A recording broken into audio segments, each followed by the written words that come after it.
আবার হীরা বাড়িতে আইছে, বিয়া খাওয়ার কপালে হইল না। বলুন শুভ ও শুভর মালিক কে? আরো জোরে কান। এ আল্লাহ, আল্লাহ রাসূল হলো এগুলোর মালিক।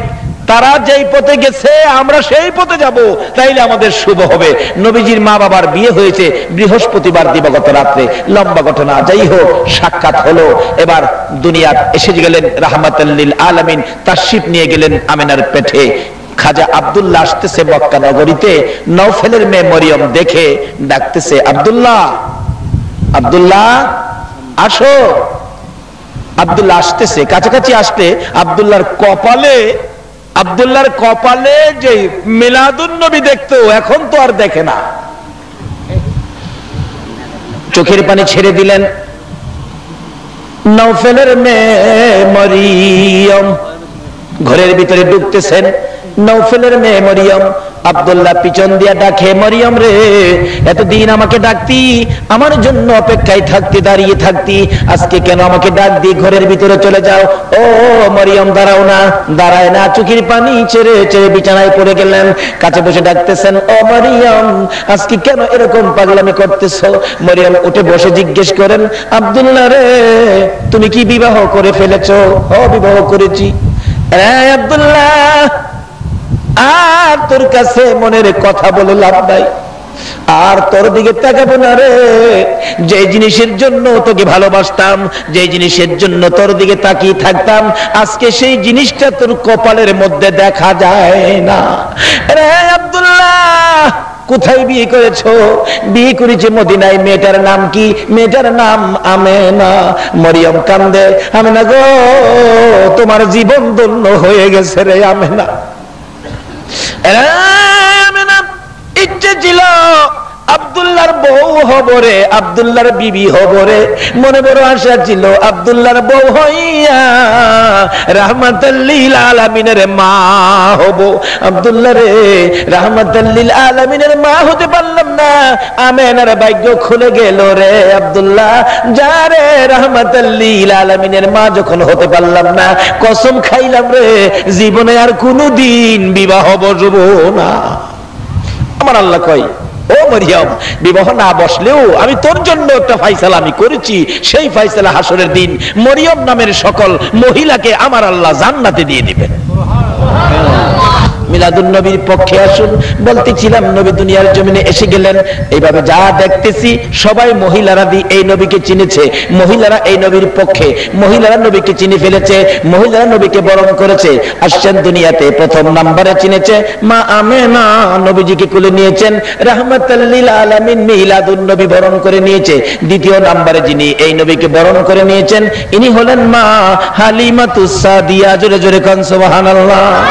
হালিমা বলেন, আমি যখন সন্তানের তালাশে বাচ্চার তালাশে মক্কা নগরীতে ঘুরে ঘুরে ডাকতাম, কে আছো? সন্তান কার ঘরে আছে? যার ঘরে যাই, কেউ আমাকে সন্তান দেয় না, খালি বলেন 2 দিন পরে আইসো। আর যারা দিত তারা আমার অবস্থা দেখে আমারে দেয় না। আমি গরিব ছিলাম, কাপড় ভালো ছিল না, ছোয়ারি ভালো ছিল না, দুর্বল ছোয়ারি ছিল, আমি গরিব বলে আমারে কেউ সন্তান দেয় না। যাইতে যাইতে আমেনার ঘরের দরজার সামনে ডাক দিলাম, কে আছো বাড়িতে? সন্তান আদি আছে কিনা? আমেনা বলেন, আছে, সন্তান নিয়ে যাও। তার বাবারে পাঠাও, কথা বলি, কি দিবেন, কতদিন রাখবো? আমেনা চোখের পানি ছেড়ে দেন, কে গো তুমি? আমি হালিমা, আমি হালিমা। হালিমা রে, আমার সন্তানের বাবা নাই রে, আমার সন্তান এতিম। মা আমেনা বলেন, আমি যখন বলতাম আমার সন্তান এতিম এতিম, আমি দেখেছি আমার শিশু মুহাম্মদ আমার মুখের দিকে তাকাইয়া 2টা চোখের পানি ছেড়ে দেয়। আব্দুল মুত্তালিব এত আদর করতেন আমার নবীকে। আজকে বৃষ্টির জন্য দোয়া চাই, কত জায়গায় দোয়া, গত রাত্রে মাহফিলে দোয়া চাইছেন বৃষ্টির জন্য। আজকে এই নবীর মিলাদ যদি মাইনা নিতা গো, বৃষ্টির দোয়া লাগতো না, দোয়া ছাড়াই নবীর বরকতে বৃষ্টি পাইতা। নবীর আগমনের পর মক্কাবাসী সেই আব্দুল মুত্তালিবকে আবার ধরেছিলেন, বৃষ্টি হয় না। আব্দুল মুত্তালিব বলেন, মক্কার মানুষেরা রে, চিন্তা করিস না, বৃষ্টি পাওয়ার জন্য আমার একজন নাতি আছে, এই নাতির বিনিময়ে আমরা বৃষ্টি আনতে পারবো, তোমরা দাঁড়াও। আব্দুল মুত্তালিব নবীজিকে কুলে নিয়ে মা আমেনার কুল থেকে কুলে লইয়া ডাকতেছে, রে আকাশের মালিক দেখ, আমার কত সুন্দর নাতি হয়েছে রে, এখানে কাবার মালিক, আকাশের মালিক, দেখ কত সুন্দর নাতি। তোর যদি আমার নাতির দিকে মায়া হয় রে, আমার নাতি দেখে তোর যদি দয়া হয় রে, আমার নাতির উসিলাই রহমতের বৃষ্টি দিয়ে দে। আব্দুল মুত্তালিব বলেন, এই নাতিকে দেখাইয়া ডাক দিতে দেরি হলো, আকাশের বৃষ্টি হইতে দেরি হলো না। তারপরেও কেন আমরা নবীর চিনি না, নবীর পক্ষে যাইতে রাজি না? শান্তি যদি পেতে চাও গো, এই শান্তির বাহক নবীর পক্ষে রওনা হইয়া যাও। হালিমা বললেন, আমি ডাক দিলাম তার বাবারে পাঠাও, বাবা নাই, এতিম। ও এতিম, আমেনা, বুঝছি এতক্ষণ তোমার সন্তান রয়ে গেছে, কেউ নেয় না। ও তোমার সন্তান এতিম, আমেনা গো বেরিয়ে আয়। তোর কপাল আর আমার কপাল বুঝি এক কপাল। তোর সন্তান এতিম, কেউ নেয় না, আর আমি গরিব দেখে আমারেও কেউ দেয় না। সব মহিলাদের মধ্যে চলছে এ নবীর মিলাদ, মহিলাদের মধ্যে। এই জন্য মিলাদুন নবী নিয়ে মহিলাদের মধ্যে কোনো দ্বন্দ্ব নাই। দেখি তোর এতিম সন্তানটা কেমন, আমি একটু দেখি। মা আমেনা বলেন, ডাক দিলাম, আসো ঘরের মধ্যে আসো। হালিমা বলেন, আমি ঘরের দিকে যাচ্ছি। যাইতে যাইতে দরজাটার কিনারে গেলাম, ঘরের মধ্যে তাকাইয়া দেখি এটা কেমন এতিম রে, এটা দিয়ে আকাশের পূর্ণিমার চাঁদ। হালিমা বলেন, যতটুকু আমি সামনে বাড়ি ততই রহমত বরকত শান্তিতে আমার কলিজা পর্যন্ত ঠান্ডা হয়ে গেল। দরজার কিনারে দাঁড়াইয়া তাকিয়ে দেখি এমন এতিম রাইখা যাওয়া যায় না। দরজার কিনারে দাঁড়াইয়া ডাকে, মা আমিনার কুলে দেখো চাঁদ উঠেছে। বলুন, মা আমিনার কুলে দেখো চাঁদ উঠেছে, যাহারি প্রেমেতে জাহান পয়দা হয়েছে। হাইরে যাহারি প্রেমেতে জাহান, মা আমিনার নয়নে মনি সৃষ্টি কুলের সেরা যিনি। মা আমিনার নয়নে মনি সৃষ্টি কুলের সেরা যিনি। যিনি পরি ফেরেশতারা সব পাগল হয়েছে, যিনি পরি ফেরেশতারা সব পাগল হয়েছে, যাহারি প্রেমেতে জাহান পয়দা হয়েছে। হাইরে যাহারি প্রেমেতে জাহান। হালিমা বলেন, আমেনা রে দেরি করিস না, দে দে তোর এতিম আমি হালিমার কোলে উঠাইয়া দে। হালিমা বলেন, দুইটা হাত বাড়াইয়া আমি যখন শিশু মুহাম্মদকে কোলে নিলাম, কোলে নেওয়ার সঙ্গে সঙ্গে দেখি এই নবী এত বরকতের নবী গো, এই নবী এত রহমতের নবী গো। আমি হালিমার স্তনে দুধ ছিল না, দুধ শুকিয়ে গিয়েছিল। যখন আমি শিশু মুহাম্মদকে রাহমাতাল লিল আলামিনকে কোলে নিলাম, সঙ্গে সঙ্গে দেখি আমার শুকনা স্তনের মধ্যে দুধের জোয়ার আইসা গেছে। যে নবী শিশু নবীরে কোলে নিলে, যে নবীর পক্ষে গেলে শুকনা স্তনে দুধের জোয়ার আসে, এই নবীর পক্ষে যাওয়া আমাদের দরকার আছে কিনা? আমরাও যাব, ও মা বোনেরা তোমরাও যাও। নবী চিনি না বিদায় তো আজকে বাঙালি জাতির, বিশ্ব মুসলিমের অশান্তি, বিশ্ব মুসলিমের উপর বিপদ। হালিমা বলেন, শুধু শুকনা স্তনে দুধ আসলো এটাই শেষ নয়। আমি শিশু মুহাম্মদকে কোলে লইয়া যাইতে যাইতে আমার সোয়ারির কাছে পৌঁছলাম। সোয়ারিটা দুর্বল ছিল, অন্যদের সোয়ারির সাথে হাইটা কোলাইতে পারতো না। এবার আমি দুর্বল সোয়ারির কাছে আমার শিশু মুহাম্মদকে কোলে লইয়া যখন কাছে গেলাম, যাইয়া দেখি দুর্বল সোয়ারি মোটা তাজা হইয়া আনন্দে আত্মহারা হইয়া নাচতেছে। আল্লাহু আকবার বলো। ওই সোয়ারির উপরে যখন উঠে গেলাম গো, দেখি মেঘের টুকরা এসে মাথার উপর ছায়া দিতেছে। এই নবী লইয়া কেন বাহাদুরি বাড়াবাড়ি করো, এই নবী লইয়া কেন দলাদলি করো? নবীরে চিনো, নবীর পক্ষে আইসা যাও। হালিমা বলেন লম্বা ঘটনা শুরু করলাম যাইতে, যারা সকালবেলা সবল চোয়ারি নিয়ে, শক্তিশালী চোয়ারি দিয়ে সকালে আয়েশা সকালে চলে গিয়েছে, আমরা বিকাল বেলা শিশু মোহাম্মদকে নিয়ে যখন এখান থেকে ঘোড়া ছাড়লাম, চোয়ারি ছাড়লাম, যাইতে যাইতে যাইতে যাইতে কিছুক্ষণের মধ্যে দেখি যারা সকালে রওনা হইয়া যেখানে আইছিল আমরা বিকালে রওনা হইয়া তাদের আগে চলে গেছি। তাইলে এই নবীর পক্ষে গেলে লাভ হইতেছে না লস হইতেছে? বাবারা সংক্ষেপ করলাম, এ নবীর পক্ষে থাকেন। মা বোনেরা, তোমাদের মধ্য থেকেই এই মহিলা দ্বিতীয় নম্বরে মিলাদুন নবী বরণ করে নিয়েছেন হযরতে হালিমাতুস সাদিয়া। তৃতীয় নম্বরে মিলাদুন নবী বরণ করে নিয়েছে মা খাদিজাতুল কুবরা রাদিয়াল্লাহু তাআলা আনহা। আল্লাহু আকবার বলুন। মা খাদিজা বলেন নবীজির বয়স যখন 25, বলুন কত বছর? 25 বছরে খাদিজার বাড়িতে চাকরি দিলেন নবীজিকে। কারণ খাদিজা বড় ধনাঢ্য ব্যক্তি ছিলেন। খাদিজা শুনছে মোহাম্মদ নামে একটা যুবক, খুব ভালো, খুব চরিত্র ভালো, সত্যবাদী, আচার আচরণ ভালো, সব ব্যাপারে যার ভালো ছাড়া যার আমলের মধ্যে অন্য কোনো কথা ব্যবহার করা যায় না। প্রস্তাব দিয়ে নবীজির চাচা আবু তালিবের সঙ্গী করে নবীজিকে হাজির করে দিলেন, চাকরি দিবেন নবীকে। হালিমা বলেন, খাদিজা বলেন আব্দুল মুত্তালিবের ছেলে আবু তালিবকে, আবু তালিব নবীর চাচা, তোমার ভাতিজা চাকরি করতে পারবে নি? তোমার ভাতিজার লেখাপড়া কি? আবু তালিব কয়, আমার ভাতিজা তো লেখাপড়া জানে না। লেখাপড়া জানবো কই? দুনিয়ার কোন শিক্ষক নবীরে লেখাপড়া শিখাইবার ক্ষমতা আছে? নবী এমন এক ভার্সিটিতে লেখাপড়া করেছে যে ভার্সিটির শিক্ষক একজন, ছাত্র হইল একজন।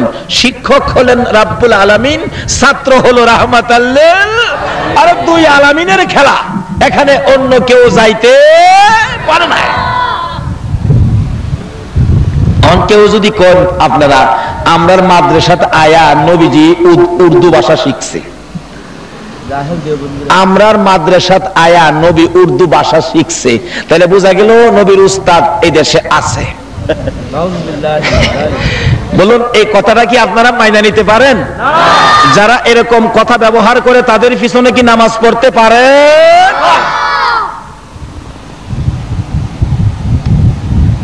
আর বিস্তারিত গেলাম না, সংক্ষেপ বলে গেলাম। আসুন আলোচনা শেষের দিকে চলে আসছি।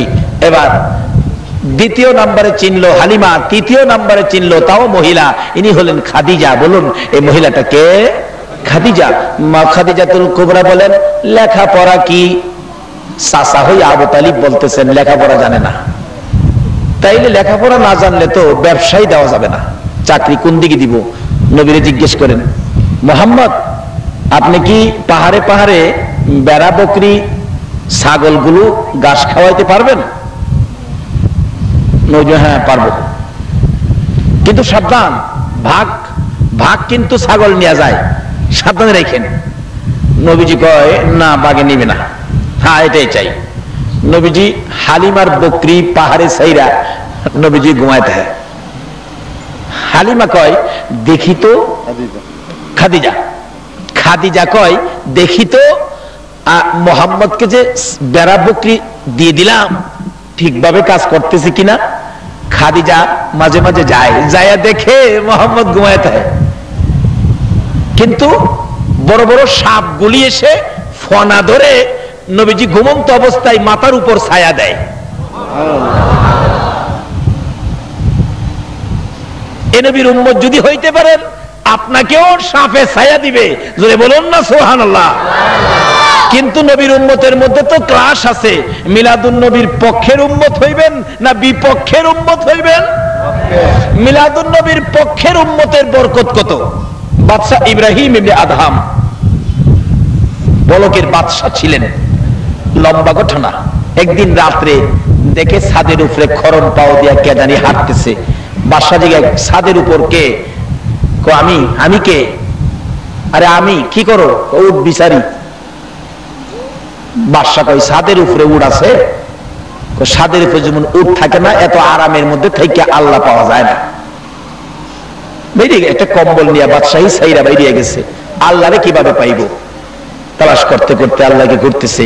একেবারে মিসকিনের মতো একটা কম্বল ছিঁড়তে ছিঁড়তে এত ছোট হয়ে গেছে, কম্বল সিলি করতে করতে নিচে বিছাইলে কম্বল গায়ে দেওয়ার থাকে না, আর গায়ে দিতে গেলে নিচে বিছাইবার থাকে না। একদিন পাহাড়ের উপর কি শীত, বাদশাহ ইব্রাহিম ইবনে আদহাম নিচে কম্বল বিছাইয়া ঘুমাইছে, প্রচন্ড শীত। অবশেষে ডাকতেছে, আল্লাহ গো আমারে কম্বল দাও, আমার শীত করে। আল্লাহ কয়, আমার কি কম্বলের ফ্যাক্টরি আছে? কয়টা তো জিগাইছি না, আমি আখিরি নবীর উম্মত, আমারে কম্বল দাও, আমার শীত করে। আল্লাহ কয়, ও ফেরেশতারা একটা কাজ কর, যেই বন্ধুকে জঙ্গলার বড় বড় সাপ ফনা ধরে ছায়া দিতেন, এই সাপকে নির্দেশ দে সেই বন্ধুর একটা আশেক উম্মত, একটা পাগল উম্মত কম্বলের দরকার, এই সাপকে পাঠাইয়া দে সেই বন্ধুর উম্মতের খেদমত করার জন্য। জঙ্গলার থেকে বিরাট বড় পুরানা অজগর সাপ আইসা বাদশাহ ইব্রাহিম ইবনে আদহামের গায়ে হেসায়া হেসায়া কম্বল হইছে। দেহে কম্বলটা শীত বেশি হইলে, কম্বল মোটা হইলে আরাম বেশি হয় না। দেহে কম্বল ভালো ভালো কোম্পানির কম্বল দিছে।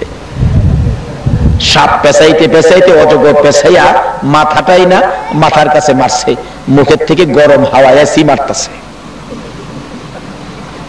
কি আরাম, ঘুমাইতেছে। রাত্র যখন শেষ, আল্লাহর ওলিরা শেষ রাত্রে আমরার মতো ঘুমায়? আল্লাহর ওলিরা শেষ রাত্রে কি করে? ঘুম থেকে উঠতেছে, এখন তাহাজ্জুদ পড়বে, উযু করবে, আল্লাহরে ডাকবে।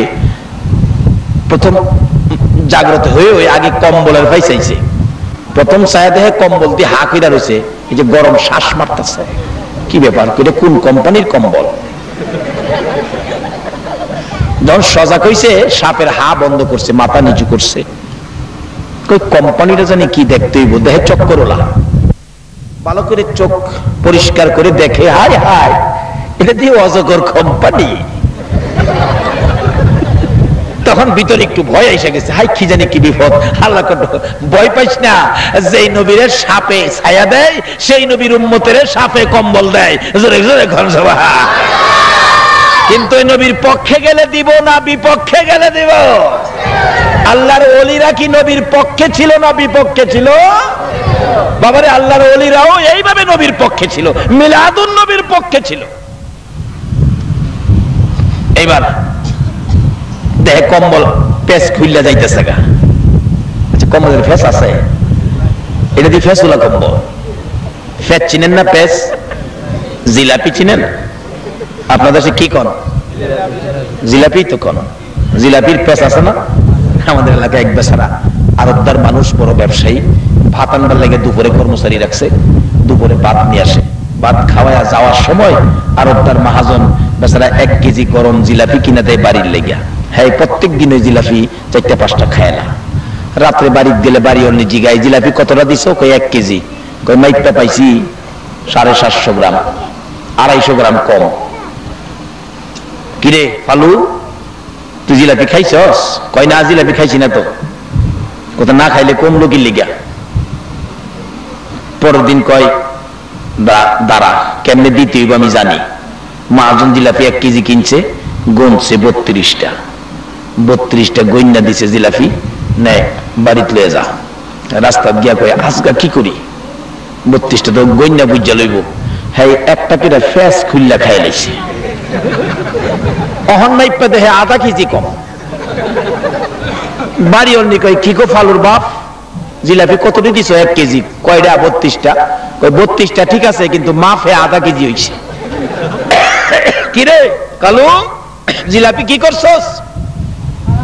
কয় চাচা গইনা দিছেন না, গনা মতে বুঝাইছি। কয় মাফি দি বলে কম, কি করছস?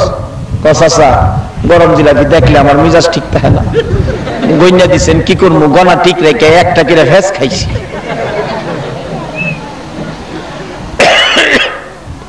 কয় ফেস খাইছস? কালকা তোরে ফেসও গইনা দেন। ফেস গনছে, জিলাপি গনছে, মাইপা 1 কেজি দিছে। হ্যাঁ, গাছতলাত বইয়া নিরিবিলি চিন্তা করে, আজগা কি করি, ফেসও নাই, খাইতাম না, গইনা লাইছে। মাইপে বলেছে 32টা গইনা লাইছে। অহম কি করি কোন পথ না পায়া একটা কইরা ফেসের ছেদ্রু কইরা একটা টান মারে। কি খাইতেছে? কয় না কি খাইতেছে? আরে শিরা শিরা। আপনারা শিরা কোন, আমরা রস কই, জিনিস একটা ওই কি কম। 1 কেজি জিলাপির যা রস ছিল শিরা ছিল সব টাইনা খাইছে, সাদা বানাই নিছে খাইয়া। বাড়িতে নিয়ে দিছে, বাড়ি অন্য খুললা দেখে জিলাপি আছে, জিলাপির তো রস নাই শিরা নাই। রাত্রে বাড়িতে এসে খাইতাম না জিলাপি, সাপ পাইতেছি কি জিলাপি দিলেন, শিরা নাই ভিতরে, কিভাবে খায় বাচ্চারা জিলাপি? কয় কি আমি তো শিরাওয়ালা জিলাপি দিছি, গরম শিরা। কই দেখেন নাই? কিরে কালু এদিকে আয়, কি করছস? কয় চাচা জিলাপি দিচ্ছেন 1 কেজি মাইপা, গইনা দিচ্ছেন 32টা, আবার ফেস গনছেন 2.5টা। এই জিলাপি তুই আমার মনটা বাঁচছে না, জীবনটা বাঁচছে না, না খাইয়া কি করবো? অনেক গনাও ঠিক রাখছি, ফেসও ঠিক রাখছি, মাফও ঠিক রাখছি, খালি শিরাটা খাই রাখছি।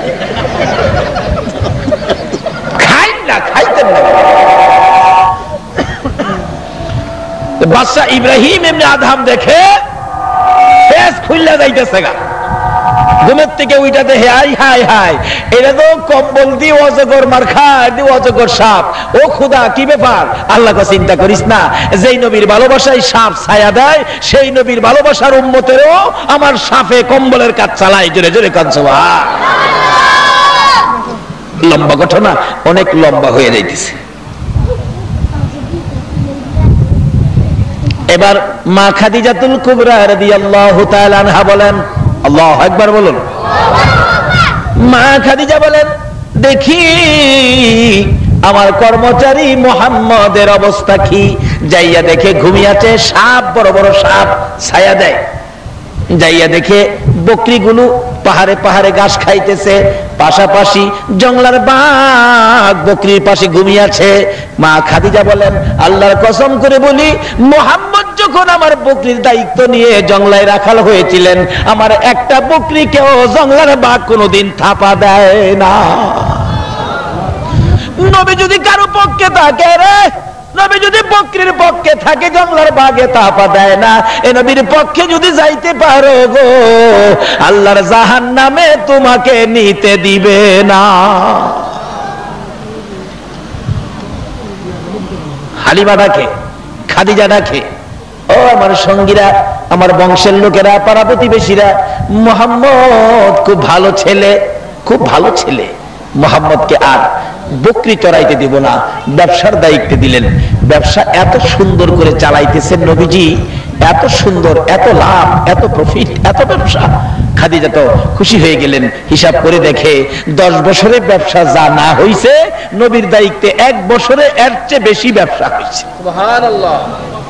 খাদিজা পাগল হয়ে গেলেন। খাদিজা চিনে ফেললেন আমার আপনার নবীকে, চিনে ফেললেন রাহমাতাল লিল আলামিনকে। চলে গেলেন ঈদে মিলাদুন নবীর পক্ষে। ও আমার বংশের লোকেরা, তোমরা কারা কে কোথায় আছো?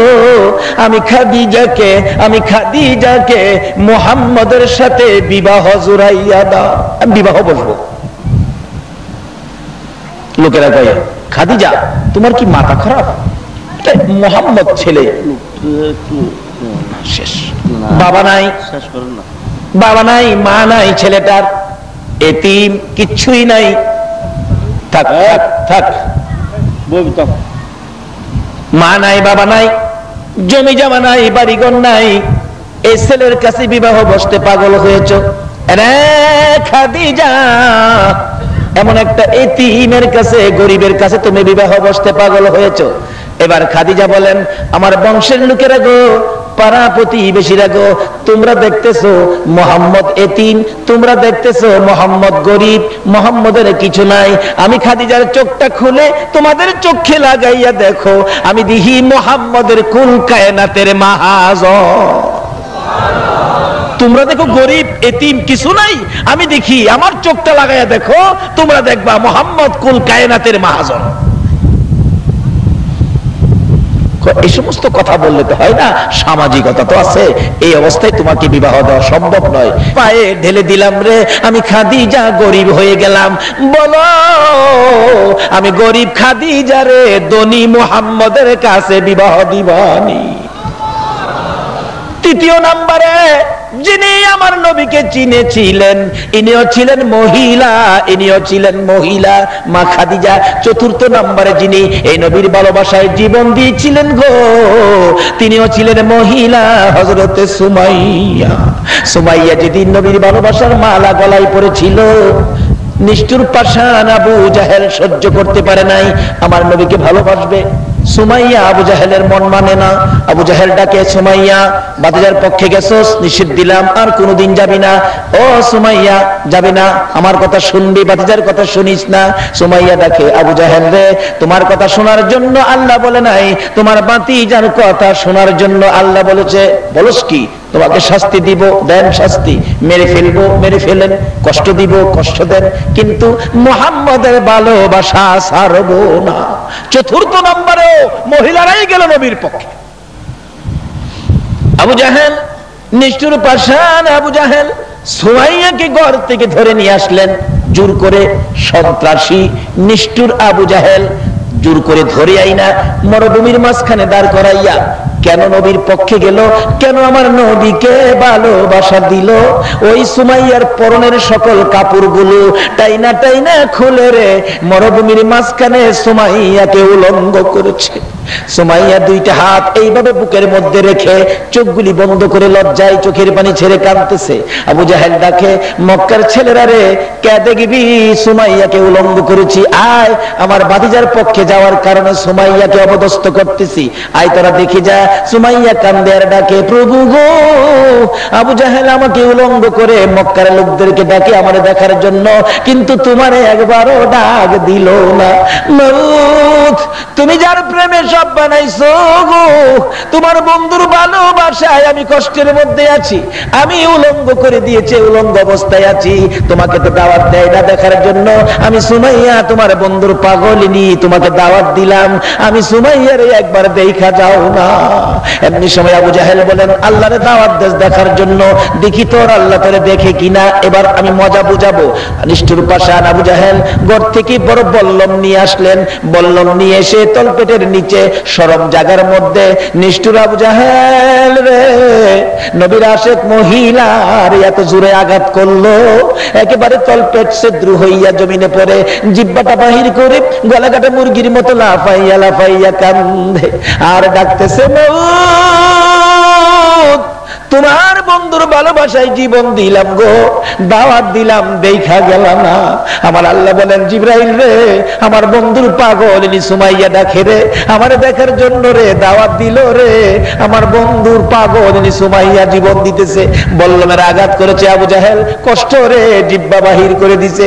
আমি আমার বন্ধুর পাগলিনী সুমাইয়া কি কেমনে খালি হাতে দেখবো রে জিবরাইল, জলদি করে যা, ওই জান্নাতুল ফেরদাউসটা উঠাইয়া দে, আমার বন্ধুর পাগলিনী সুমাইয়ার জন্য আমি আল্লাহ এই জান্নাতুল ফেরদাউসটা দান করে দিলাম।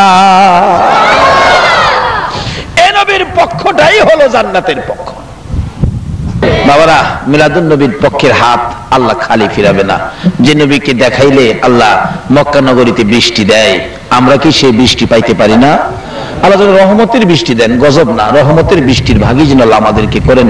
আর যিনি আয়োজন করেছেন মিলাদুন নবীর পক্ষে, এর আয়োজন যেন আল্লাহ কবুল করেন, সেই জন্য দোয়া করবেন। আল্লাহুম্মা আমিন। ربنا ظلمنا أنفسنا وإن لم تغفر لنا وترحمنا لنكونن من الخاسرين رب ارحمهما كما ربياني صغيرا মা বাবা যারা দুনিয়াতে আছে হায়াত বাড়িয়ে দাও, আমার আব্বার হায়াত বাড়াইয়া দাও। মা বাবা কেমন জিনিস বুঝার তৌফিক ছেলে মেয়েদেরকে দান করে দাও গো আল্লাহ। দাদা দাদি নানা নানি শ্বশুর শাশুড়ি আলিয়া ওলাদ বংশধর্মী মুরব্বী পাড়া প্রতিবেশী খানদানবাসী মহব্বতী এই বখতিয়ার পাড়ার জমিনে যারা ঘুমিয়েছে রে আল্লাহ, এই আনোয়ারার জমিনের নিচে যারা ঘুমিয়েছে গো, এই মাহফিলের উসিলাই রব নবীর আগমনের উসিলাই সবাইকে তুমি মাফ করে দাও। মাবুদ, মাবুদ রে, এত রাত পর্যন্ত যারা মিলাদুন নবীর পক্ষে কষ্ট করেছে, যারা মিলাদুন নবীর আয়োজন করেছে, তোমার আবু বকর বলেছে মিলাদুন নবীতে 1 দিরহাম টাকা খরচ করলে আবু বকরের সঙ্গী হইয়া জান্নাতে যাবে। মাবুদ, এই মাহফিলের সকলকে আবু বকরের সঙ্গী জান্নাতি বানাইয়া দিও গো আল্লাহ। তোমার নবীর মিলাদের পাগল যারা হয়েছে সকলের গলায় নবীর প্রেমের মালা পরাইয়া দাও গো আল্লাহ। যারা মিলাদের পাগল গো, সবাইকে কাল কিয়ামতে নবীর গুদারায় উঠাইয়া ফুলসিরাতের ফুল পার করে দিও গো আল্লাহ। ইয়া আল্লাহ, আমাদের মধ্যে যারা অভাবী অভাব দূর করে দাও, আমাদের মধ্যে যারা বিমারি বিমার শেফা করে দাও। ইয়া আল্লাহ, যারা নামাজি নামাজ কবুল করে নাও, যারা নামাজ পড়ে না নামাজের বুঝ দান করে দাও। বেনামাজি বানাইয়া সাদা কাফন গায়ে লাগাইও না গো আল্লাহ। মাবুদ, মাবুদ রে, ওলি আল্লাহর দেশ চট্টগ্রাম আনোয়ারার জমিনে মহসিন আউলিয়া সহ 4 আউলিয়া সহ যারা জমিনের নিচে ঘুমিয়ে আছে গো, আমাদের সকলকে ওলিদের রুহানি ফায়েজ নসিব করে দাও গো আল্লাহ। এই ঘরে ঘরে নবীর আশিক পাগল পয়দা করে দাও গো আল্লাহ। মা বোনদেরকে মিলাদুন নবীর পক্ষে কবুল করে 5 ওয়াক্ত নামাজ পড়ার তৌফিক দিয়ে দাও গো আল্লাহ। মাবুদ গো, এই মাহফিলের আয়োজন যারা করেছেন তাদের মনের সকল আশা পুরা করে দাও, তাদেরকে নেক হায়াত দাও, কাল কিয়ামতে নবীর গুদারে উঠাইয়া ফুলসিরাতের ফুল পার করে দিও গো আল্লাহ। এই মাহফিলের পুরাপুরি বরকত, নবীর আগমনের বরকত আমাদেরকে তুমি নসিব করে দাও গো আল্লাহ।